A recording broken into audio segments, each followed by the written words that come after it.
Garlic pandesal. Malambot, masarap, sakto sa tamis at alat kaya hindi nakakaumay. Para sa recipe ng pang 1 kilo, 250 grams of sugar, 15 grams of salt, 30 grams of powdered milk, 500 grams of water, 1 egg, medium sized, 50 grams of cooking oil, and 100 grams of margarine. Ito naman ay garlic powder, mas magandang gamitin kisa magdudurog ka pa ng bawang, bukod sa matrabaho ay hindi mo rin makukuha yung ganito kapino. Sa mga magtatanong kung saan ko ito nabili ay ilalagay ko na lang sa caption ang link. 20 grams of garlic powder,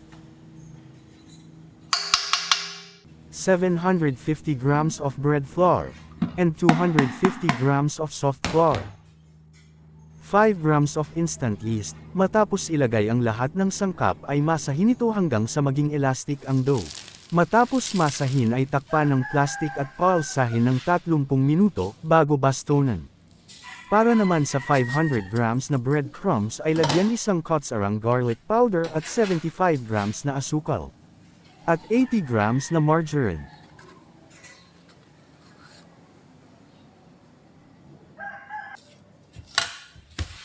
Mix all the ingredients well until the margarine is completely blended in.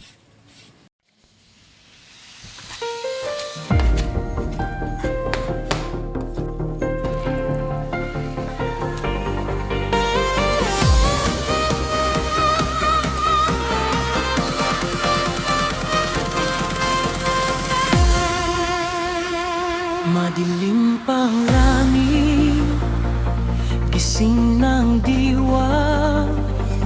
Sa init ng pugon, pawis ang kapalit niya. Harina at asukal, hinahalo ang pag-asa. Bawat masa'y kwento ng sakripisyong dala. Pagod man ang kamay,